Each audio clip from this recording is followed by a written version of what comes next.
This week's parsha is Parashat Yitro.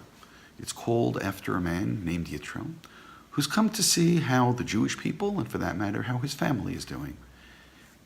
He's Moshe's father-in-law, and he brings with him Moshe's wife and children.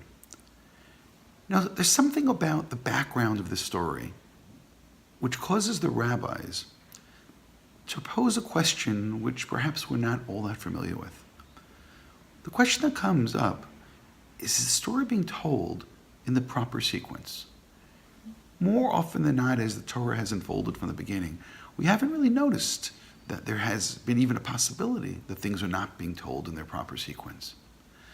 There are a number of times later in the Torah where this will become clear to those, again, who pay attention, that not everything is being told as it unfolds.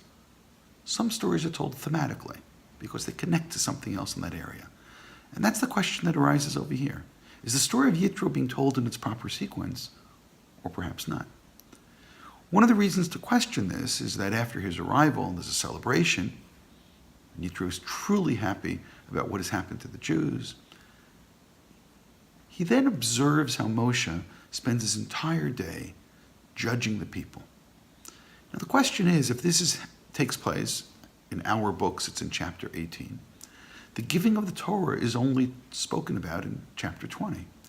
If the Jews don't have the Torah yet, then what exactly is Moshe doing when he's judging the people? Based on what?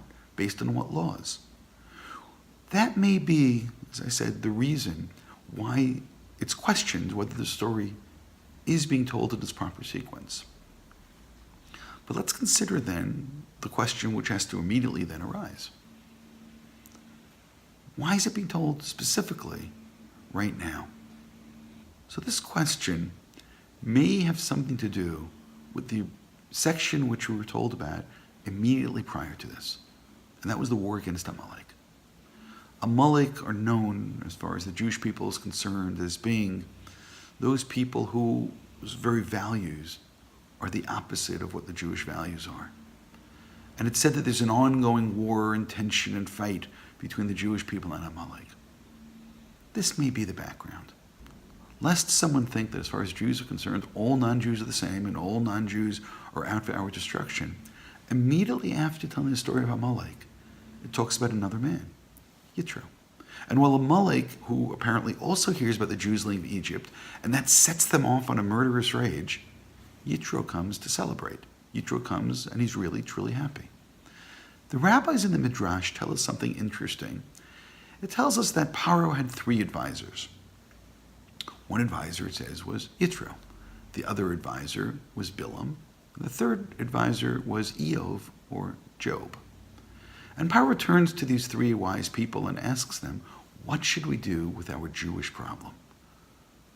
Perhaps we need what Paro could have called a final solution.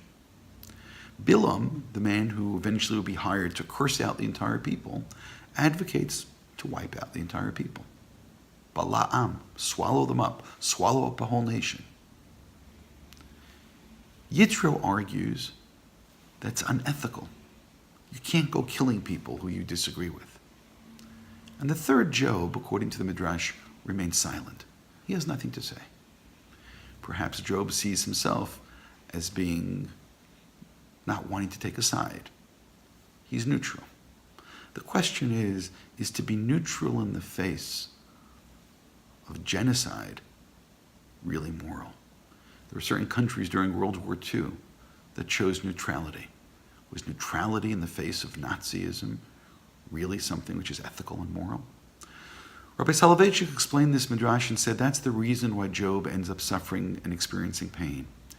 He could only feel his own pain, and he could not feel anyone else's pain, so God gave him his own pain. He was a good man in the sense that he did nothing wrong. But then again, is inaction in the face of genocide truly doing nothing wrong? So according to this beautiful midrash, Job is in silence, and he'll end up feeling his own pain. Bilam will come back and find the opportunity to try to wipe out the Jews again, and we'll have our interaction with him later on in the Torah. But Yitro and the story of Yitro needs to be placed right here after the story of Amalek to tell us there are some good guys out there. There are some people who celebrate with us. There are some people who are really happy when the Jewish people succeed. And that's why the story of Yitro is being told right now, right after the terrible battle of Amalek, to tell us that there was a man who heard about what happened and didn't come to attack us, didn't come to curse us. Rather, he came to share our joy and to celebrate with us.